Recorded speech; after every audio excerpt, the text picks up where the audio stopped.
আর কোনোদিন আমরা যদি চাই এই লাশের চেহারা দেখতে, কোনোদিন কেউ পারবে না। এজন্য আপনাদেরকে বলে যাই, আমাদের দাদা ছিল, আজকে আমাদের দাদা দুনিয়াতে নাই। আমাদের নানা ছিল, আজকে দুনিয়াতে আমার নানা নাই।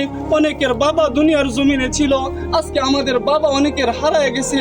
এজন্য আপনাদেরকে আমি এই জানাজা থেকে একটা মেসেজ দিয়ে যেতে চাই।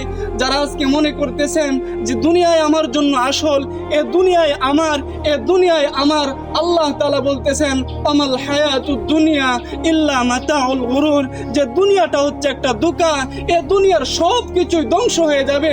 আমাল হায়াতুদ দুনিয়া ইল্লা মাতাউল গুরুর, যে দুনিয়াটা ধোঁকা। আজকে তোমার স্ত্রী, সন্তান, আত্মীয় স্বজন এরা সবাই ধোঁকা।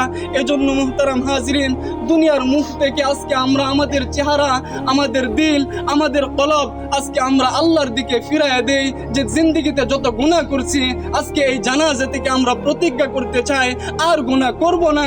যেই কবরে আমাকে যেতে হবে, সেই কবরে আমাকে একা থাকতে হবে, আর গুনাহ করব না। এই প্রতিজ্ঞা করে যদি আমরা এই জানাজা থেকে যেতে পারি, ইনশাআল্লাহ এই জানাজা আমাদের জন্য সফলতা বয়ে আনবে। সুবহানাল্লাহ। এজন্য কথা আর লম্বা করার কোনো প্রয়োজন নেই।